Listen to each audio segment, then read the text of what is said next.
ಹೀರೆಕಾಯಿ ಚಪ್ಪರದವರೆಕಾಯಿ ಸಜ್ಜಿಗೆ ಸ್ವಲ್ಪ ಮಾಡುತ್ತೀಯಾ ಬೆಳ್ಳನ ನುಗ್ಗೆಕಾಯಿ ಬೆಳ್ಳನ ಬದನೆಕಾಯಿ ಅಕ್ಕಿಯ ರೊಟ್ಟಿ ತಿನ್ನುತ್ತೀಯಾ ಬೇಡ ಬೇಡ ಕೆಣಕಲ್ಲು ಬೇಡ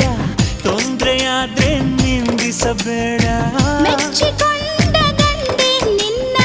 ತೊಂದ್ರೆ ನಂಗೆ ತುಂಬಾ ಚೆನ್ನ ನಿನ್ನ ಪ್ರೀತಿಯ ಮಾತೆ ಚೆನ್ನ ಮಲ್ನಾಡಡಿಕೆ ಮೈಸೂರು ವಿಳದೆಲೆ ಬೆರೆತರೆ ಕೆನ್ನ